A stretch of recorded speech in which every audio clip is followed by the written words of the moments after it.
నమస్కారం. నేను మీ పని భాస్కర్, దిల్షుక్నగర్, హైదరాబాద్. వెల్కమ్ టు పసుమర్తి జ్యోతిష్యాలయం. Please do subscribe my channel for more videos. Video నచ్చినట్టయితే లైక్ చేయండి, మీ బంధుమిత్రులు శ్రేయోభిలాషులకు కూడా షేర్ చేయండి. మనము గత కొన్ని వీడియోలుగా లగ్నాల వారికి మేషం నుంచి మీనం వరకు లగ్నం వారికి వివిధ భావాధిపతి దశల్లో మనకి ప్రాథమికంగా కలిగే ఫలితాలు ఏ విధంగా ఉంటాయి అనే విషయాన్ని మనం తెలుసుకుంటూ వస్తున్నాం.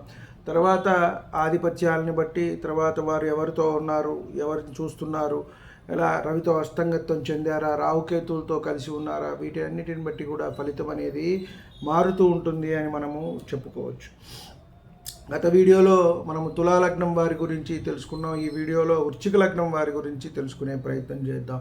ముందుగా ఆధిపత్యాలు అందరికీ తెలిసిందే. ఆధిపత్యాల గురించి చెప్పుకొని మళ్ళీ ఆ ఫలితాలు ఏ విధంగా ఉంటాయా అని రవి నుంచి కేతువు వరకు కూడా తెలుసుకునే ప్రయత్నం చేద్దాం. ముఖ్యంగా వృశ్చిక లగ్నం లగ్న షష్ఠాధిపతి వచ్చి కుజుడు, ఇక్కడ ద్వితీయ పంచమాధిపతి వచ్చి గురువు, తృతీయ చతుర్థాధిపతి వచ్చి శని, అలాగే సప్తమ వ్యయాధిపతి వచ్చి శుక్రుడు, అష్టమ లాభాధిపతి వచ్చి బుధుడు, భాగ్యాధిపత్యం ఇక్కడ చంద్రుడికి పట్టింది, అలాగే దశమాధిపతి వచ్చేటప్పటికి రవి. ఇక్కడ వీటి ఫలితాలు మనం ఏ విధంగా ఉంటాయా అనేది రవి నుంచి కూడా మనము కేతువు వరకు కూడా తీసుకోవచ్చు. ఇక్కడ దశమాధిపతి దశలో రవి తీసుకున్నట్టయితే మంచిదే. కాబట్టి ఇక్కడ లగ్నానికి మిత్రుడు, యోగకారకుడు కూడా. కాబట్టి ఈ దశలో అత్యున్నతమైన వృత్తి, ఉద్యోగ, వ్యాపారాల్లో రాణించడము, గవర్నమెంట్ పరమైన ఉద్యోగాలు ఏమన్నా ప్రయత్నం చేస్తూ ఉన్నట్టయితే ఆ వయసులో వారికి తగినట్టుగా ఆ ఉద్యోగాలు అనేవి కూడా రావటము అనేది మనం చెప్పవచ్చు. అలాగే లగ్నం తీసుకున్నట్టయితే ఈ కుజుడు కూడా ఎలా ఉన్నాడు, షష్టాధిపతి కూడా, ఈయన కూడా బాగున్నట్టయితే వీరికి ఇక్కడ పోలీసు, మిలిటరీ ఇటువంటి ఉద్యోగాల్లో కూడా వీరికి వస్తాయి. న్యాయపరంగా ఉండేది ఎక్కువగా కూడా గూఢచారి వ్యవస్థల్లో సెక్యూరిటీ ఏజెంట్స్ ఉంటారు. అంటే ఏజెంట్స్ అంటే మనం ఇప్పుడు సెక్యూరిటీగా ఉండేవాళ్ళు కాదు, అంతర్గతంగా మనకి సెక్యూరిటీ నిర్వహిస్తూ ఉంటారు దేశానికి. అలా చాలా ఏజెన్సీల్లో వీళ్ళు ఉండే విధంగా ఉంటుంది. ప్రభుత్వపరమైన ఉద్యోగాల్లో ఉన్నతమైన స్థానాన్ని కూడా వీరు పెంపొందిస్తారు అని చెప్పని మనం చెప్పవచ్చు. కాకపోతే కొంత కలత్ర సౌఖ్యం అనేది ఇక్కడ కొంచెం తక్కువ. కుజుడు ఎలా ఉన్నాడో మనం కొంచెం పరిశీలించాలి. సప్తమ వ్యయాధిపతి శుక్రుడు, ఇన్ని కూడా మనము చూడాలి అని చెప్పవచ్చు. ఇక్కడ ఏంటంటే షష్టాధిపతి కుజుడే కాబట్టి ఒకంత వీరికి కొంతమందికి అటువంటి కుజుడు ఎలా ఉన్నాడు ఏమిటి అనే దాన్ని బట్టి చూసినట్టయితే సంసారికపరమైన సమస్యలు కూడా వచ్చే అవకాశం అనేది ఉంటుంది అని మనము చెప్పవచ్చు. అలాగే చంద్రుడు భాగ్యాధిపతి కాబట్టి ఈయన అత్యంత యోగవంతమైన దశ. ఈ చంద్రమహర్దశ దశ ఈ వృశ్చిక లగ్నం వారికి వచ్చినట్టయితే చాలా బాగుంటుంది అని చెప్పచ్చు. తల్లి నుంచి అన్నీ కలిసి రావటం, మంచిగా ఉండటము, అలాగే పుణ్యక్షేత్రాలు సందర్శించటం, వ్యాపారాల్లో ఉన్నట్టయితే మంచి అభివృద్ధి చెందటము, సమాజంలో ఉన్నట్టయితే మంచి పేరు ప్రఖ్యాతులు, రాజకీయంగా కానివ్వండి మరే విధంగా కానీ వారు మనకి అంటే సమాజంతో వీరికి అనుసంధానమై ఉన్నట్టయితే వారికి యోగవంతంగా ఉంటుంది అని మనము చెప్పవచ్చు. అలాగే కొంత ఏదైనా పనులు వీళ్ళు మొదలుపెట్టినప్పుడు ఒకంత మధ్యలో ఆపివేయటం కూడా ఉంటుంది చంద్రుడు బలహీనంగా ఉన్నట్టయితే. అంటే మానసికమైన సంఘర్షణ అనేది ఈ చంద్రుడితో కనెక్ట్ అయినప్పుడు ఒకంత వచ్చే అవకాశం ఉంటుంది అని చెప్పని మనము చెప్పవచ్చు. దూర ప్రయాణాలు అనేవి చేస్తూ ఉంటారు. అలాగే స్థిరాస్తికి సంబంధించిన చిక్కులు, ఇక్కడ శని ఉండటం వల్ల దీర్ఘకాలికంగా ఇబ్బందులు పడటం, కొంత అవి ఎక్కడైనా ఇరుక్కుపోవటం, కోర్టు కేసుల్లో మన పిత్రార్జితం, తాతల తండ్రుల ఆస్తులు, ఇవన్నీ కూడా ఈ రకమైన ఇబ్బందులు అనేవి వీరికి కలుగుతూ ఉంటాయి అని చెప్పని మనం చెప్పవచ్చు. తర్వాత కుజుడు ఇందాక చెప్పుకున్నట్టు లగ్న షష్టమాధిపతి దశ. ఒకంత ఇక్కడ చూడండి, మనకి ఉద్యోగం సాధించాలి అని అంటే లగ్నం ప్రేరేపించాలి, మనం ప్రయత్నం చేయాలి. షష్టాధిపతి ఆయన శత్రు రోగ రుణస్థానము, ఇవి చూడాలి. అంటే మనకి కాంపిటేటివ్ స్పిరిట్ కూడా మనం 6th నుంచే తీసుకుంటాం. అలాగే ఉద్యోగానికి దశమ భావాన్ని కూడా మనం తీసుకుంటాం. ఇక్కడ రవి కుజుడు కనెక్షన్ చూసుకొని ఈ నక్షత్రాలు ఇంటర్చేంజ్ ఉన్నట్టయితే వీరికి ఒకంత గవర్నమెంట్ ఉద్యోగం వస్తుంది అని చెప్పని మనం చెప్పవచ్చు.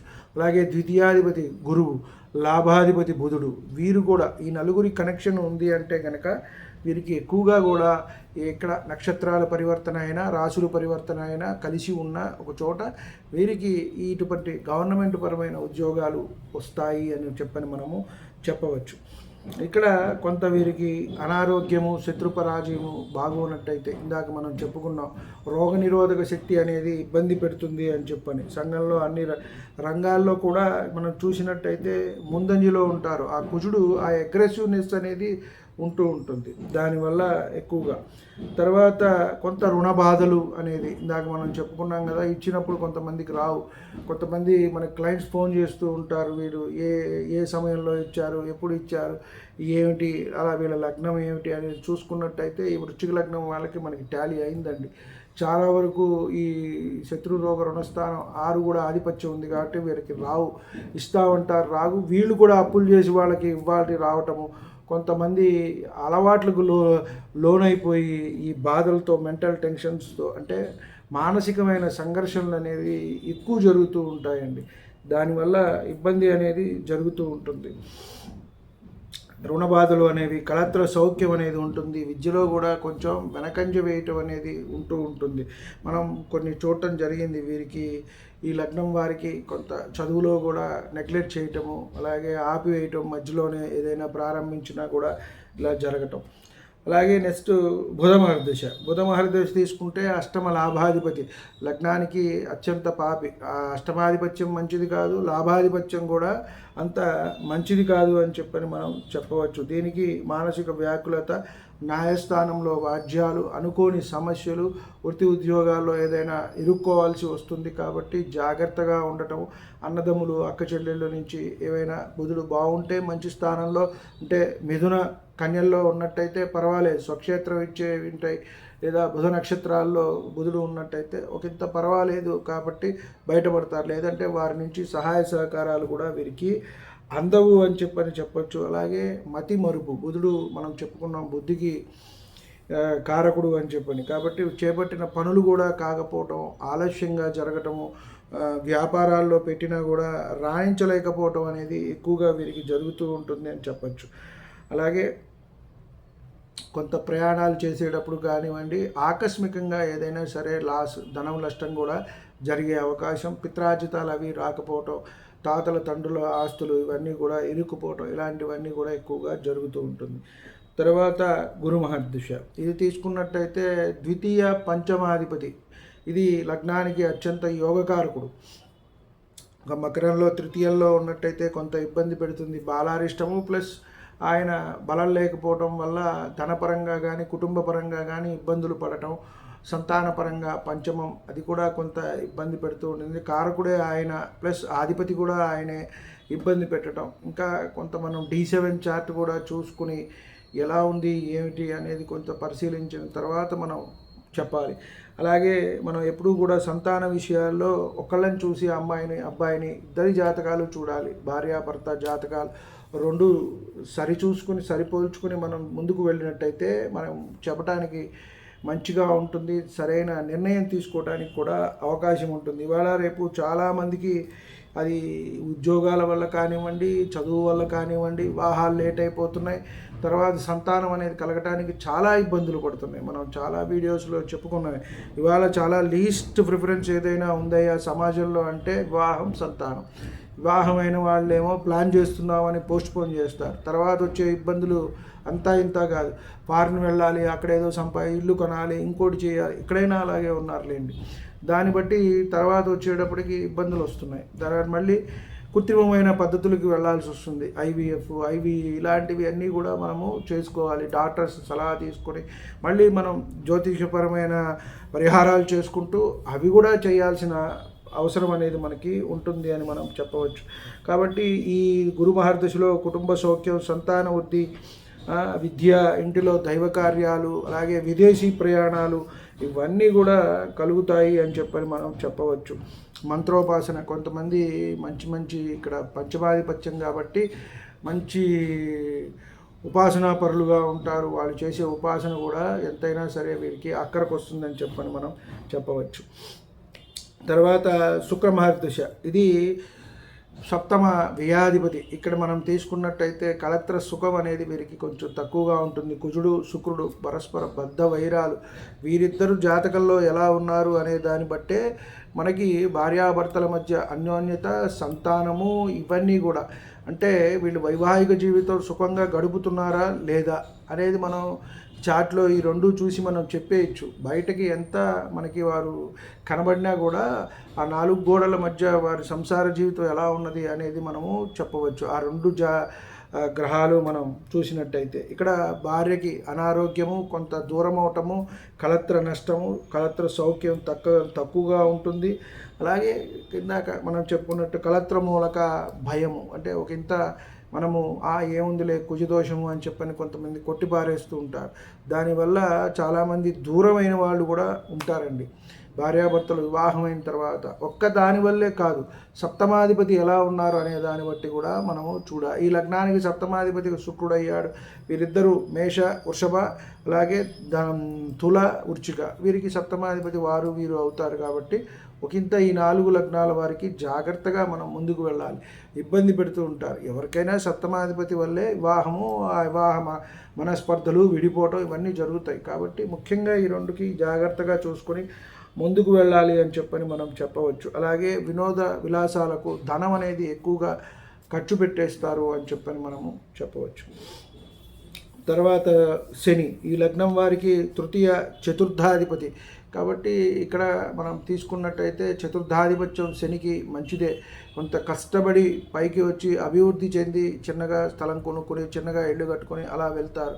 వీరి కింద పనిచేసేవాళ్ళు వీరికి సహాయ సహకారాలు అందించకపోవటం, వారి వల్ల వృత్తి ఉద్యోగ వ్యాపారాల్లో ఇబ్బందులు కూడా వీరు పడతారు అని చెప్పని మనము చెప్పవచ్చు. అలాగే చిన్న చిన్న ప్రయాణాల్లో వీటిల్లో కూడా మనకి ఇబ్బందులు వస్తాయి, అశాంతి. అలాగే సోదరులు వారితో కూడా ఉన్నట్టయితే మనకి మనస్పర్ధలు, ఇక్కడ శని కుజుల పరస్పర బద్ధ వైరం కాబట్టి ఆ రకమైన ఇబ్బందులు అనేవి వీరికి కలుగుతాయి. అలాగే రాహుమార్ దశ ఇక్కడ భావాధిపత్యం లేదు, ఎక్కడ ఉన్నట్టయితే అటువంటి ఫలితాలు మనకి ఇస్తారు. కాబట్టి కొంత మనం దాన్ని బట్టి ఫలితం అనేది చెప్పవలసి ఉంటుంది. ఎవరితో కలిసి ఉన్నారు ఒకంత మనం తీసుకున్నట్టయితే ఇక్కడ కూడా 2-3 పాఠాలు ఉండటం జరిగింది. వృషభంలో ఉచ్చబడటము, వృచ్చికల్లో నీచపడటము అని చెప్పని, స్వక్షేత్రం మిథునం అని, అలాగే నీచక్షేత్రం ధనస్సు అని ఇట్లా ఉన్నాయి కొన్ని పాఠాలు. కాబట్టి మనం ఏదైనా తీసుకున్నా ఏ నక్షత్రంలో ఉన్నారు, ఎవరితో కలిసి ఉన్నారు అనే దాన్ని బట్టే మనం ఫలితం అనేది చెప్పవలసి ఉంటుంది. అంటే కొంత కళత్రంలో ఇబ్బందులు, సమాజంలో గౌరవం తగ్గటం, నీచ కార్యాలు అనేవి ఎక్కువ చేయవలసి ఉంటుంది. అశాంతి, మతిమరుగు అంటే ఎక్కువగా దేని గురించైనా ఆలోచించడము, ఎక్కువ రాహు అంతా కూడా ఎక్కువగా కోరుకుంటూ ఉంటాడు. తన కాకపోయినా సరే తనకు కావాలి అన్న భావనలో ఉంటాడు. కాబట్టి ఇక్కడ ఈ రకమైన ఇది ఉంటుంది. అలాగే కేతువుకి వచ్చేటప్పటికి ఇక్కడ మనం తీసుకున్నట్టయితే కేతువుకి ఉచ్చక్షేత్రంగా తీసుకుంటారు కొంతమంది పరాశరుల వారైతే అసలు క్షేత్రాలు అనేవి ఇవ్వలేదు. ఇక్కడ కూడా కేతువుకి ఆధిపత్యం అయితే లేదు. ఇక్కడ వైరాగ్య భావం అనేది ఎక్కువగా ఉంటుంది. కేతు మహర్దశ వచ్చినప్పుడు ఒకంత మనం చాలా డైలమాలో ఉంటామండి. ఎటు వెళ్ళాలి, ఏ విధంగా వెళ్ళాలి. నన్ను అయితే కనుక కేతు మహర్దశే మార్చింది. అట్నుంచి ఉద్యోగంలో నుంచి నెమ్మదిగా ఈ దైవం పట్ల ఆసక్తి కలగటం, దేవత ఆరాధనలు, వీటి తర్వాత జ్యోతిష్యం పట్ల మక్కువ ఆసక్తి చూపటం, అలాగే గురువు గారి దగ్గరికి వెళ్ళటం, విద్య నేర్చుకోవటం, ఎంఏ ఆస్ట్రాలజీ చేయటం, తర్వాత అలా కొంత ఈ రంగం వైపు ఒక 5 సంవత్సరాల నుంచి అడుగులు వేసి దీంట్లో నెమ్మదిగా ముందుకు వెళ్ళటం అనేది జరుగుతూ ఉన్నది. ఈ రకంగా చాలా కూడా వస్తూ ఉంటాయి, అనిశ్చిత భావాలు ఉంటాయి. ఏ పనిలో కూడా ఏకాగ్రత ఉండదు, మనసు ఎప్పుడూ చంచలంగా ఉంటుంది. అలాగే తీవ్ర విభేదాలు, కొంచెం దైవ చింతన, తీర్థయాత్రలు చేయాలనిపిస్తుంది. ఎక్కువగా దేని పట్ల ఆసక్తి కూడా మనకి ఉండకుండా ఉంటుంది. ఇవన్నీ కూడా కలుగుతూ ఉంటాయి. కాబట్టి వీడియో నచ్చినట్టయితే లైక్ చేయండి, మీ బంధుమిత్రులు శ్రేయభిలాషులకి కూడా షేర్ చేయండి. ఇంతవరకు ఛానల్ సబ్స్క్రైబ్ చేసుకున్నట్టయితే సబ్స్క్రైబ్ చేసుకోండి. నా తదుపరి వీడియోలన్నీ కూడా అందుబాటులో ఉంటాయి. సర్వే జనా సుఖినో భవంతు. శాంతి శాంతి శాంతి.